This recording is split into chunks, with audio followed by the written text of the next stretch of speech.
신약성경 319페이지 빌립보서 2장 1절부터 4절까지 말씀 우리 한 목소리로 읽도록 하겠습니다.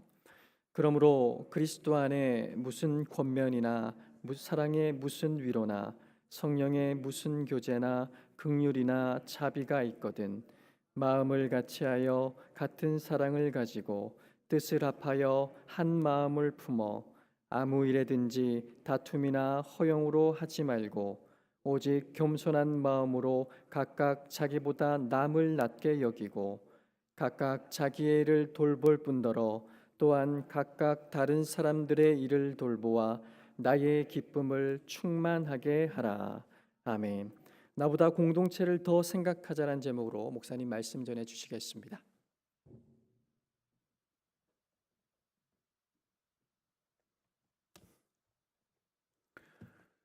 어느 단체든지 그 조직이 유지되려면 조직하는 사람들에게 여러 가지 훈련을 하게 됩니다.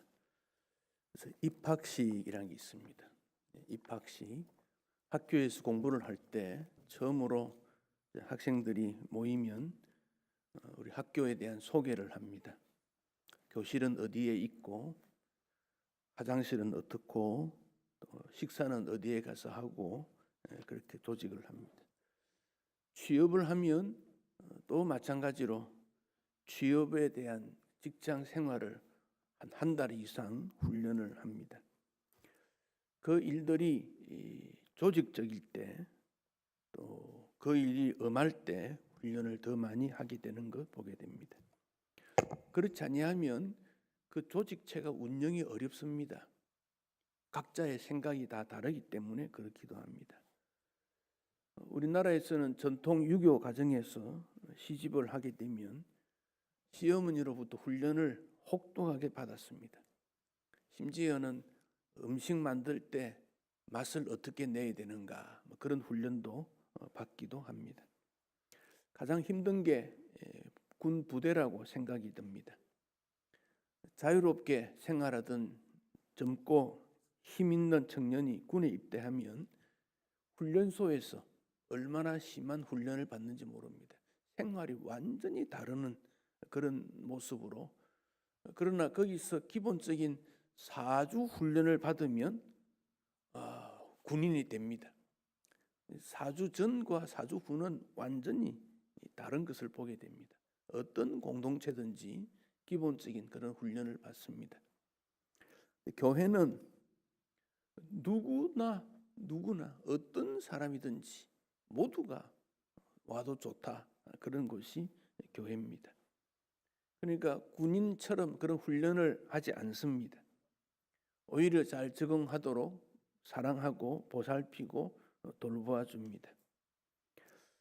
그러다 보니까 어떤 분은 적응을 잘하는 분도 있고 어떤 분은 또 적응 잘 못하는 경우도 있습니다. 그러다 보면 한두 사람 불순종하는 사람도 있고 교회 분위기가 흐려지는 경우도 있게 됩니다. 어느 교회의 지역이 막 변화가 되었습니다. 신도시가 된 겁니다. 거기 회사도 들어서고 집도 새로 짓고 갑자기 사람들이 많아졌습니다. 그래서 교회에 찾아왔습니다. 교인들의 학력도 높고 모든 일이 변화되는데 또 열심도 있습니다. 근데 한 사람은 이렇게 생각합니다. 개인이 중요하다. 그러나 한 사람은 교회가 중요하다. 그렇게 생각합니다. 개인이 중요하다고 생각하는 사람은 나에게 교회의 모든 일들을 맞추어 달라고 요구합니다. 예배드리는 시간도 나에게 유리한 대로, 모든 행사도 그렇게 생각합니다. 그러나 어떤 사람은 아니야, 조직이 중요한 거야, 조직이. 그래서 전통이 또 받아들여야 된다, 그렇게 생각합니다. 그런 일이 많아지면 서로 막 충돌이 일어납니다. 신도시 지역에 그런 경우들을 많이 보게 됩니다. 근데 교회는 가장 중요한 것이 진리라는 겁니다. 복음에 따른 것, 무엇을 믿는가 하는 겁니다. 이 진리는 대단히 중요합니다. 그러나 그 진리만으로 하나가 되지 못합니다. 그 다음에 따라오는 것이 공동체라는 겁니다. 그러니까 진리라는 것은 우리의 신앙 고백입니다. 예수님이 어떻고 하나님이 어떻고 교회가 무엇이고 또 십자가와 부활과 내세는 어떻게 되고 하는 이런 진리입니다. 근데 이것을 우리의 생활 속에 어떻게 파들어가서 적용할 수 있겠는가 하는 겁니다. 군인이 훈련을 받았는데 전쟁이 일어났는데 무기를 사용할 줄 모르고 우왕좌왕한다면 그 전쟁은 패할 수밖에 없습니다.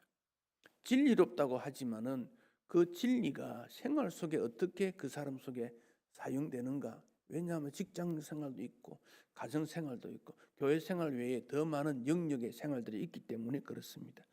그래서 진리가 중요하고 이어서 공동체, 공동으로 우리가 생각하는 어떤 목표, 나아가야 될 길, 해야 될 일 이런 것들이 중요합니다. 그래서 진리로와도 이 공동체 구성원들이 문제가 일어나면 교회는 쉽게 무너지는 그런 경우도 있고 깨떨어지기도 합니다. 그래서 자신의 생각을 내려놓고 교회가 무엇인가를 더 깊이 생각해야 된다. 그 점을 강조합니다. 빌립보 교회는 예수 복음에 대해서는 크게 마찰되는 게 없습니다. 그러나 공동체가 깨어질 위기가 있었던 것이 이 빌립보 교회였습니다. 바울을 좋아합니다마는 그러나 바울의 권면과 바울의 위로를 받지 않는 그런 자도 있었기 때문에 그렇습니다. 영국의 선교 단체들이 아직 제일 많이 있습니다. 존 스토트라는 목사님은 아주 훌륭한 설교자이고 또 선교 단체를 잘 가르치는 그런 핵심이 됩니다. 그래서 한국의 선교 단체들이 구성이 되면서 존 스토트 목사님을 초청해서 강연을 좀 듣자 그렇게 했습니다. 그래서 좀 오시면 좋겠다 그러니까 못 오시겠다는 거예요. 왜 그렇습니까? 질문을 했더니 한국의 선교 단체들이 자기를 많이 초청했다는 거예요. 이런 선교단체가 굉장히 많습니다. 우리가 생각보다 굉장히 많습니다. 그런데 그 선교단체들이 다 요구하니까 시간도 많이 없으니까 내가 한국에 가겠는데 그 대신에 그 단체들이 함께 모여서 강의를 좀 하고 목표를 정하고 토론도 하면 어떻겠느냐 그랬더니 한국에 있는 선교단체들이 안 된다는 거예요. 왜냐하면 우리 선교단체와 저쪽 선교단체 많이 다르다는 거예요. 함께 할 수 없다는 겁니다. 선교라고 하는 것이 어떤 선교단체의 이름을 내거나 어떤 사람의 뜻을 표현하거나 누가 또 헌금을 많이 해서 이렇게 그건 선교단체와는 관계없는 겁니다. 선교단체는 어떻게 하든지 복음을 전하자. 그런데 선교를 하는 지역이 어느 지역에 따라서 특성이 있습니다. 중국이 다르고 동남아시아 다르고 아프리카 다르고 유럽 다르고 그러면 거기에 맞는 훈련을 시켜서 그들을 파송하는 것이 선교단체의 역할입니다. 그런데 선교단체가 그들의 이름을 높이기 위해서 그 주인공이 누군가 이런 것 때문에 서로 갈등하고 선교 본래적 목적을 이루지 못한다면 좀 의문을 가지지 않을 수가 없습니다. 빌립보 교인들이 바울을 좋아합니다. 그런데 교제가 잘 되지 않는 거예요. 바울은 좋아하고 바울의 가르침도 따르는데 서로 갈등이 있는 겁니다. 그래서 바울이 오늘 본문에서 이랬습니다. 1절 그러므로 그리스도 안에 무슨 권면이나 사랑의 무슨 위로나 성령의 무슨 교제나 긍휼이나 자비가 있거든 마음을 같이 해라. 같은 사랑으로 해야 된다. 한 마음이 된다. 다시 말하면 예수님의 마음이어야 된다.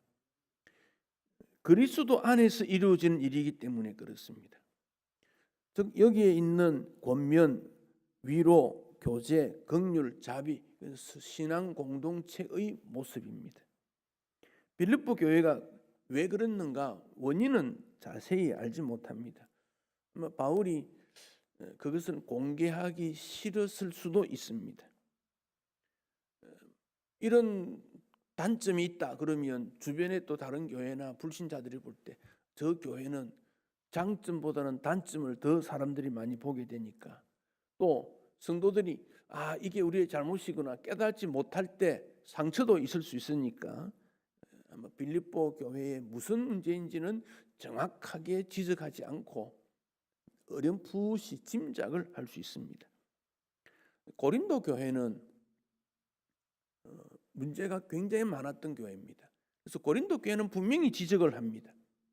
누가 세례 주느냐에 따라서 바울 파냐, 베드로 파냐, 아볼로 파냐 나눠서 되겠느냐? 예수 이름으로 세례를 주었으면 다 예수 이름으로 하나가 되는 것이지, 누가 세례를 주느냐에 따라 달라진다면 그거 안 되는 거다. 그 외에 여러 가지 문제들을 지적했습니다. 그것은 그 교회, 고린도 교회의 문제점은 공개하는 이유는 다른 교회들도 그럴 수 있는 가능성이 많기 때문에 모범이 되고, 또 고린도 교회에서는 편지를 주변 교회들을 보면서 이런 것들은 조심해야 되겠구나, 고쳐야 돼, 그런 것을 하기 때문에 그렇습니다. 근데 빌립보 교회는 그렇지 않습니다. 그러나 하나가 되지 못하는 것은 분명히 있습니다.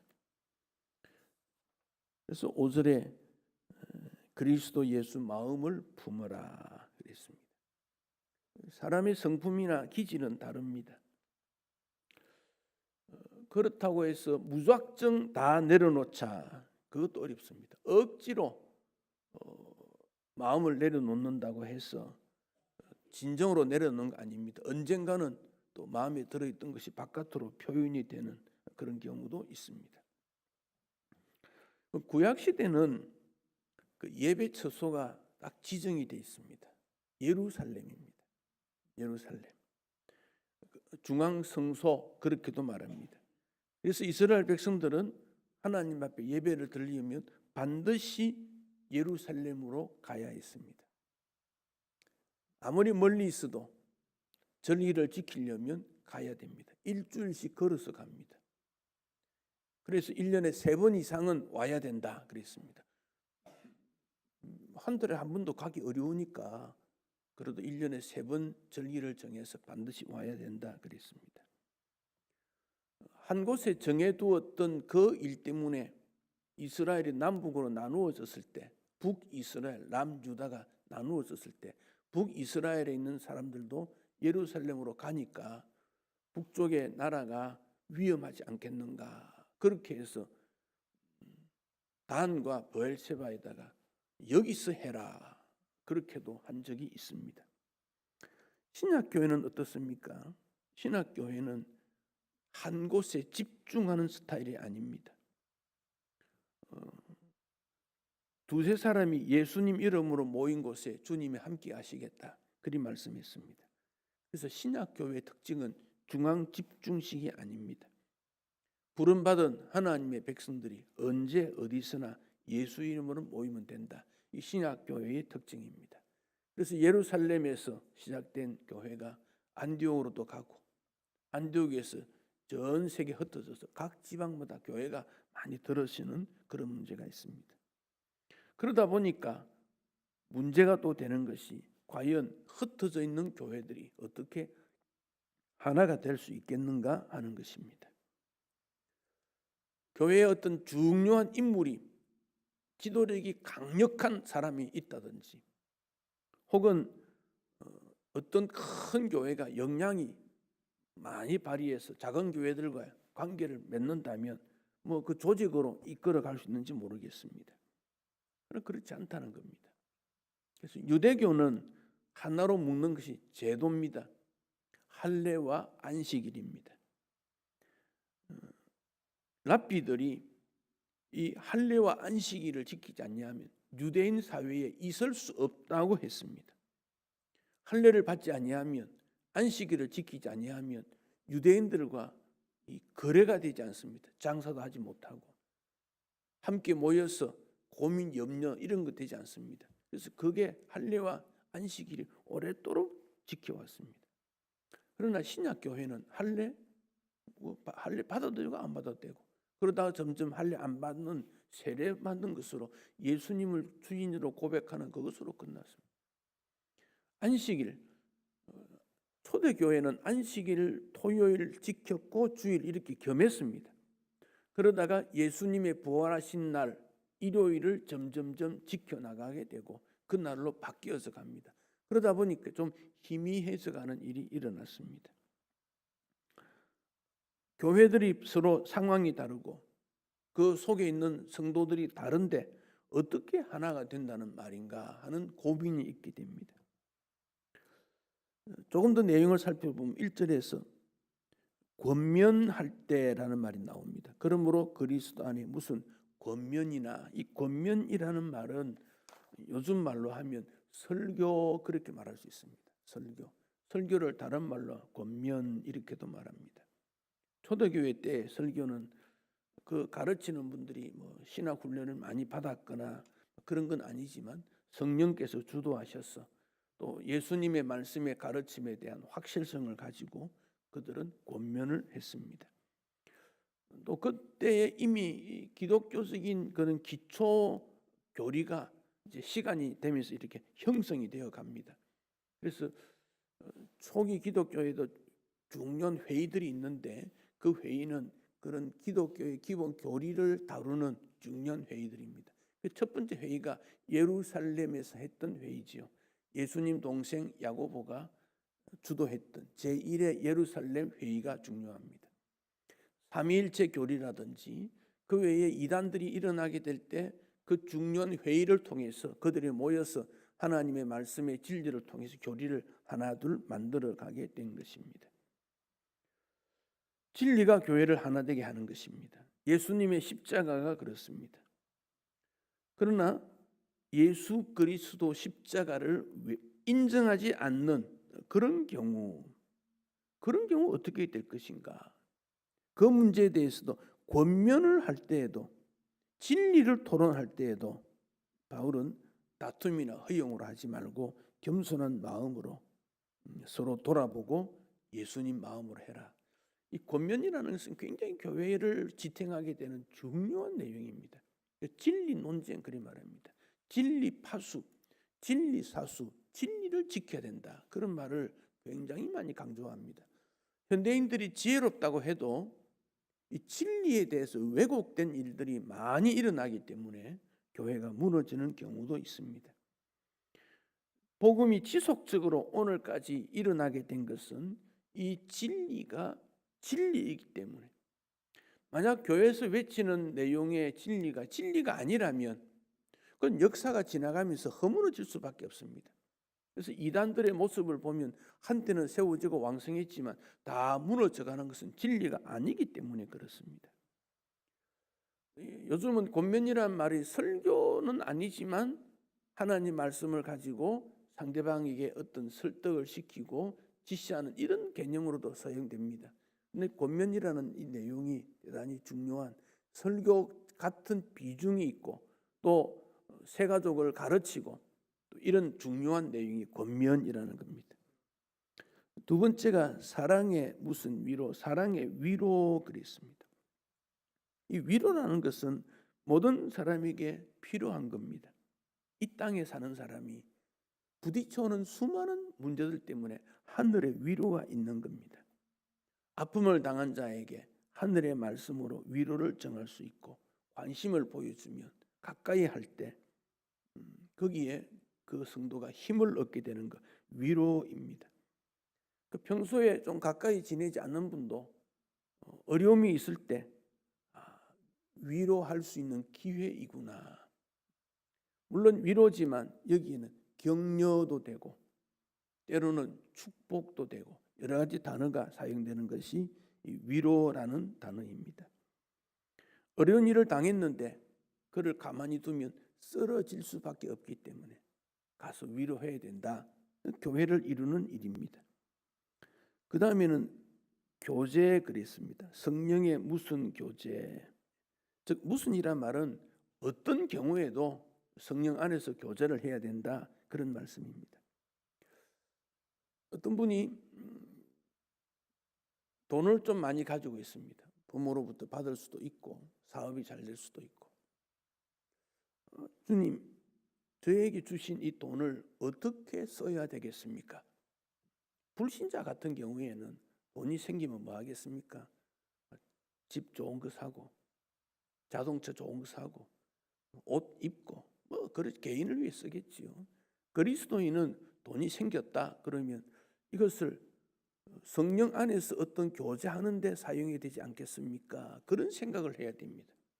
그래서 부분을 내어서 선교하는 일, 성도를 섬기는 일, 약한 자를 돕는 일, 이게 교제입니다. 그래서 기도합니다. 하나님, 저에게 이만큼 있는 돈이 있는데 이거 어떻게 해야 되겠습니까? 필요한 사람 누굽니까? 그러다가 성도들끼리 대화하는 것을 보니까 어떤 성도가 지금 어려움을 당했구나. 그래서 그를 돕게 됩니다.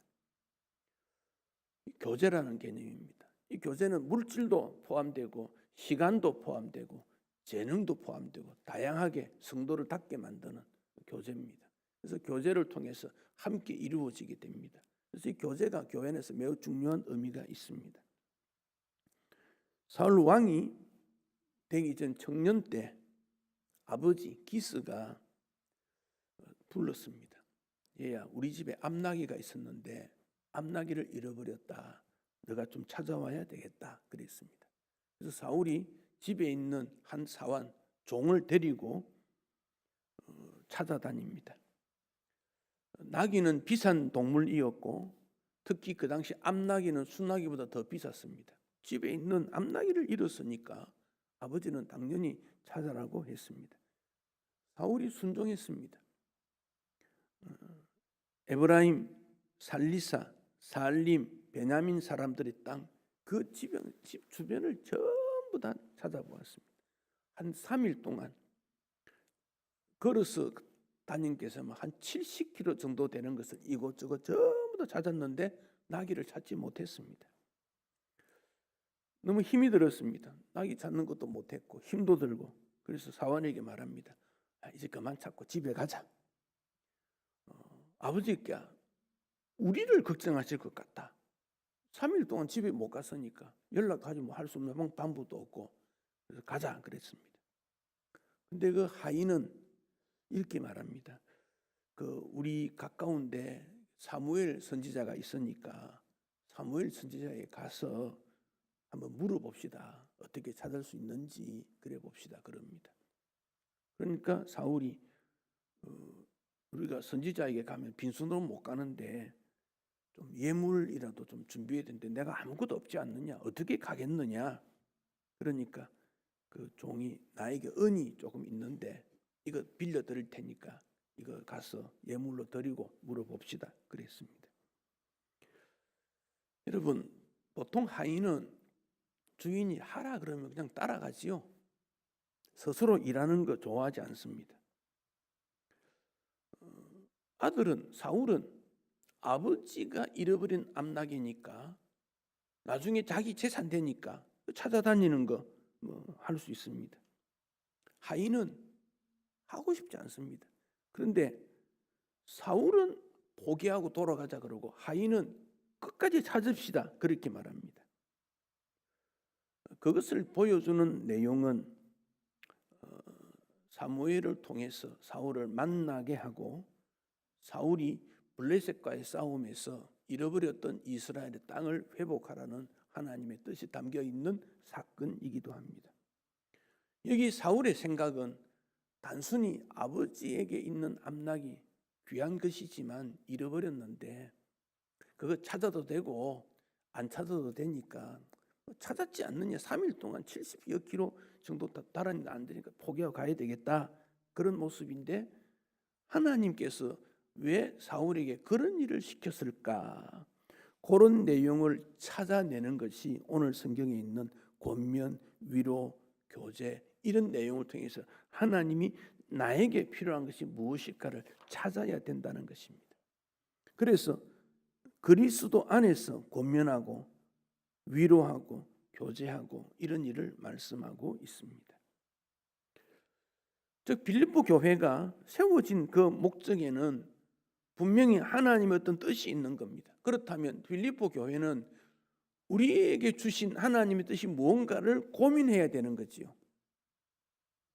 하나님이 도대체 어떤 의도를 가지고 빌립보 교회를 세웠을까? 그 점을 생각해야 되는 겁니다. 여전도회는 교회 안에 여전도회가 해야 될 일이 무엇일까? 하나님께서 원하시는 여전도회의 역할은 무엇일까를 고민해야 됩니다. 남전도회는 주님이 원하시는 남전도의 역할은 무엇일까 고민해야 됩니다. 교회 직분자들은 주님이 나를 직분으로 세우신 목적이 무언가 고민해야 됩니다. 그저 명예가 아닌가? 때가 되었으니까 당연히 너도 나도 주어지는 거 아닌가? 그런 명예는 없습니다. 교회 안에서의 직분은 하나님의 일을 위한 직분이지 그 사람의 명예를 위해 주는 직분이 아닙니다. 사울이 자기에게 왕이 되었을 때 하나님이 왜 나를 왕이 되게 했을까를 고민했다면 그 백성들이 분열이 일어나고 외부로부터 침략을 받는 일에 대해서 조직력을 가지고 침략을 방어하고 백성들에게 하나님의 말씀을 가르치는 그 일을 나에게 주었다. 왕의 사역이었다. 그 점을 사울이 깨달았더라면 얼마나 좋았겠습니까? 근데 사울은 왕이 된 이후에 자기 권력, 자기 권한, 왕이라고 하는 것을 지키려고만 했지 하나님의 뜻에 대해서는 전혀 관심이 없습니다. 그러니까 그의 했던 일을 하나님께서 전혀 기뻐하지 않았습니다. 교회 안에, 빌립보 교회 안에 어떤 이유든지 여러 갈등들이 있습니다. 그럴 때 이 갈등을 딛고 일어서야 되는데 그것을 딛고 일어서지 못하면 그대로 무너지게 될 것입니다. 또 본문에도 긍휼이나 자비라는 말씀을 했습니다. 즉 불쌍히 여기라는 겁니다. 교인이 자기 주장을 하거나 어떤 일에 대해서 자기 뜻으로 이루어지지 못했다고 표현하는 것은 아직 신앙이 어리기 때문에 그렇습니다. 어떤 행동을 하는 것은 그 사람이 어떤 이유가 있을 것입니다. 그럴 때도 긍휼과 자비가 필요합니다. 우리 사회의 갈등과 분열이 치유되지 못하는 것은 자기 생각을 최고로 생각하기 때문에 그렇습니다. 내가 추종하는 저 사람이 뭐가 잘 돼야 되는데 그래서 그렇게 갑니다. 믿음이라는 것은 하나님이 내 편이 되는 것이 아니라 내가 하나님 편 되는 겁니다. 하나님이 중심이고 나는 부수적인 존재인데 거꾸로 내가 중심이 되고 하나님이 나를 도와줘야 된다 생각하면 그건 진정한 믿음이 아닙니다. 긍휼이나 자비라는 것도 나의 어려움을 벗어나서 내 주장을 버리고 다른 사람을 수용할 수 있는 태도가 될 때 긍휼이나 자비의 마음이 되어야 됩니다. 우리 주님이 자비의 마음을 가지시고 긍휼히 여기는 자가 긍휼히 여김을 받는다고 했을 때 바로 이것은 그를 중심한 것이 아니라 하나님을 중심한 신앙생활이 되어야 하기 때문에 그렇습니다. 이런 교회 안에서 이루어진 일들, 권면, 위로, 교제, 긍휼, 자비, 이게 교회 안에서 이루어진 일들입니다. 이런 일을 할 때 바울은 강조하는 것이 마음이 하나가 되어야 된다. 그래서 2절에 같이 하는 단어와 하나라는 단어가 반복해서 나옵니다. 마음을 같이 해라. 같은 사랑을 가져라. 뜻을 합해라. 한 마음을 품어라. 어떤 문제이든지 어떤 관계이든지 예수님을 중심하면 우리의 차이, 다름을 극복할 수 있다. 그런 말씀입니다. 어떤 사람들이 배를 타고 여행을 갔습니다. 그런데 배가 파도가 치고 거기다가 배가 엔진이 꺼져버려서 그만 바다 위에 떠 있게 됩니다. 얼마나 긴장했겠습니까? 죽는가 보다 생각했습니다. 그러다가 겨우 구조를 받았습니다. 여러분, 그 배를 타기 전에는 공통점이 하나도 없습니다. 다 다릅니다. 목적도 다릅니다. 어떤 사람은 여행, 어떤 사람은 관광, 어떤 사람은 가족 만남, 배를 타는 목적도 다릅니다. 그렇게 해서 배를 탔는데 사고를 당했다고 하는 공통점이 일어나게 된 겁니다. 그랬더니 그 배에서 나온 다음에는 얼마나 친한 관계가 된지 모릅니다.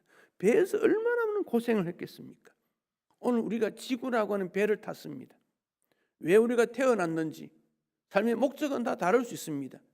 그러나 이 세상에 살아가는 죄와의 씨름과 삶의 고통 속에서 마음이 하나 되어서 하나님의 구원받음을 받게 되었을 때 마음이 하나가 됩니다.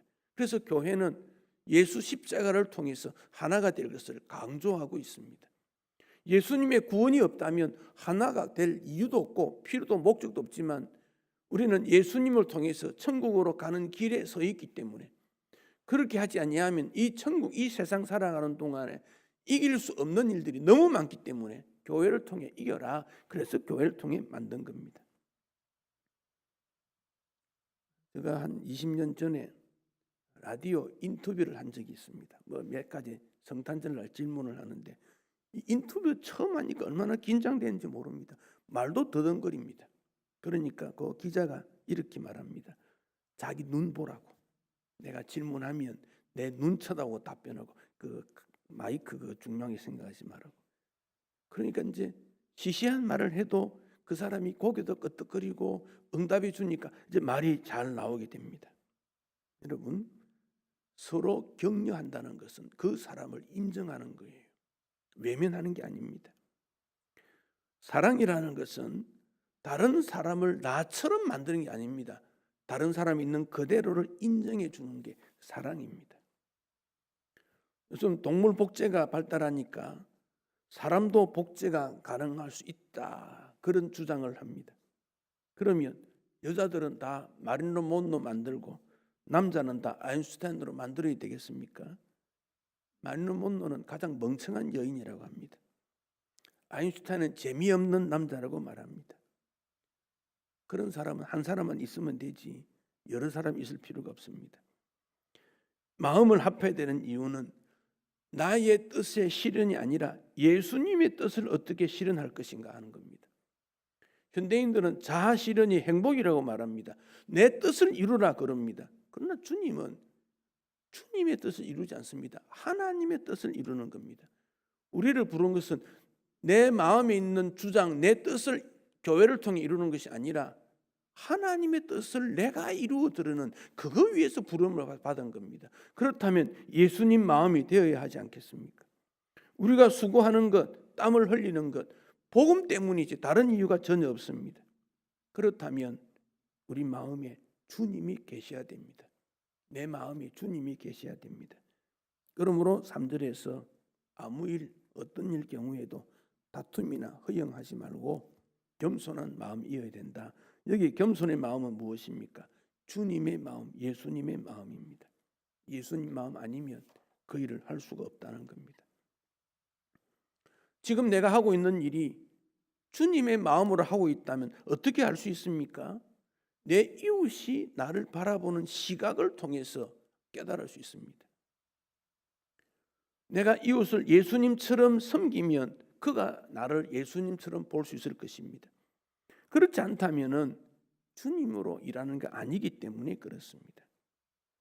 잠언 22장 4절 겸손과 여호와를 경외함의 보상은 재물과 영광과 생명이니라. 여기 잠언 22장 4절에서는 겸손과 여호와를 경외하는 것을 동격으로 두었습니다. 즉 겸손하면, 즉 여호와를 바르게 경외하면 그 결과는 재물, 영광, 생명이 따른다 그런 말입니다. 거꾸로 뒤집어 보면 겸손하지 않거나 여호와를 바르게 경외하지 않는 그에게는 재물이나 영광이나 생명이 오지 않는다 그런 말씀입니다. 시편 22편 26절 겸손한 자는 먹고 배부를 것이며 여호와를 찾는 자는 그를 찬송할 것이라. 너희 마음은 영원히 살지어다. 겸손한 자, 가정도 직장도 어디든지 예수님 마음일 때 그는 여유롭게 생활할 수 있다 그런 말씀입니다. 그리스도인들에게 기도를 강조합니다. 기도 왜 합니까? 기도는 나를 포기하고 주님의 뜻을 따르는 게 기도입니다. 내 생각대로 해주세요, 내 주장대로 해주세요, 그거 기도 아닙니다. 그렇다면 우리 예수님이 십자가 지실 이유가 없지요. 나의 뜻대로 하지 마시고 아버지의 뜻대로 하옵소서. 예수님의 기도 아닙니까? 기도를 많이 하면 할수록 내 뜻을 내려놓을 수 있어야지 그게 기도지. 기도한다고 해서 내 생각을 하는 게 아니라는 겁니다. 기도를 통해서 주님의 뜻과 내 생각을 바꾸는 겁니다. 교환하는 겁니다. 그래서 주님이 사는 겁니다. 나는 낮아지는 겁니다. 나는 죽는 것입니다. 경제적으로 어려웠을 때 경제 용어로 빅딜이라는 용어가 있습니다. 우리말로 하면 큰 거래 그런 뜻입니다. 어느 기업체에 여러 관계된 회사가 여럿 있습니다. 어떤 회사는 잘 됩니다. 어떤 회사는 잘 안 됩니다. 빅딜이라는 것은 잘 안 되는 회사는 다른 그 관련된 회사에 떼주고 잘 되는 것을 더 크게 해서 또 잘 안 되는 거 가지고 오는 것, 그걸 빅딜이라 그럽니다. 왜 그렇게 해야 됩니까? 나라가 살아야 되기 때문에. 대기업에게 부탁을 해서 대기업이 이것저것 다 필요하지만 꼭 필요한 걸 위해서 그렇게 해달라 그런 말입니다. 그 교회도 요즘에 빅딜 많이 합니다. 작은 교회들이 자꾸 무너지니까 합치는 그런 일이 있습니다. 빌립보 교회는 불필요한 경쟁이 있었습니다. 자기 일을 돌아볼 뿐 아니라 다른 사람 일을 돌아볼 때 경쟁하는 일이 있었습니다. 그 경쟁이 그리스도 안에서의 경쟁이 되지 못하고 오히려 문제가 깨어지는, 교회가 깨어지는 그런 일이 있었기 때문에 바울은 그런 성도의 관계를 통해서 기쁨을 충만하게 하도록 그랬습니다. 자기 일도 돌아보고 다른 사람 일도 돌아보아서 주님의 기쁨이 교회 안에 있어야 된다. 그게 교회다. 그렇게 말했습니다. 즉 균형 있는 나 중심이 아니라 전체를 바라보는 예수님의 입장에서 생각하면 균형 있게 이룰 수 있기 때문에 그렇습니다. 그리스도인을 양에다가 비유를 했습니다. 양은 목자의 음성을 듣고 순한 짐승이지만 동시에 양은 굉장히 미련합니다. 어느 퀴즈 대회에서 철조망을 가장 먼저 발견한 사람이 누구냐 물었더니 해답이 목동이라 그럽니다. 양은 그만큼 잘 도망가려는 그런 성품이 있습니다. 교회 생활에 있어서도 우리가 마음이 하나 되지 못하면 양이지만은 도망치는 양이 됩니다. 주님이 또 찾아가야 됩니다. 바울은 빌립보 교회에 대해서 예수님 마음을 품을 수 있어야 된다. 예수님 마음이 겸손이라고 말씀을 했습니다. 조나단 에드워드는 사탄의 공격을 막는 최선의 방어는 겸손한 마음이라고 했습니다. 겸손은 사탄을 이기는데 가장 효과적이다. 겸손은 최선의 보호 방벽이다. 그런 말을 했습니다. 예수님 마음이 될 때 예수님께서 머무시고 그 공동체 안에 아무런 다툼이나 허영 없이 주님의 뜻을 펼쳐나가는 통로가 되기 때문에 그렇습니다. 교회가 성숙해지는 것은 진리와 함께 공동체를 서로 인정하는 것입니다. 성도가 성숙해지면 성도의 열매를 맺게 됩니다. 바울이 빌립보 교회에게 이 말씀을 주는 것은 빌립보 교회가 잘 되기를 원했고 또 빌립보 교회가 잘하는 일이 워낙 많이 있습니다. 더 모범적으로 잘해주기를 원하는 마음에서 권면하고 있습니다. 이 권면은 아마 예수님 오실 때까지 우리는 읽고 또 읽어야 되는 말씀으로 여겨집니다. 우리도 주 안에서 권면하고 위로하고 교제하고 긍휼하고 자비 베푸는 일 하게 됩니다. 그럴 때 예수님 마음, 겸손한 마음으로 나 자신의 주장이나 어떤 평가보다 다른 사람의 기쁨을 염두에 두고 다른 사람의 생각을 염두에 두고 다른 사람의 일을 돌아봄으로 예수님의 기쁨이 충만한 교회가 되도록 주님은 원하고 있습니다. 예수님 마음으로 교회를 섬기고 사랑해서 하나님의 기쁨이 되시고 평강한 교회를 통해서 하나님 앞에 영광 되시기를 축복합니다.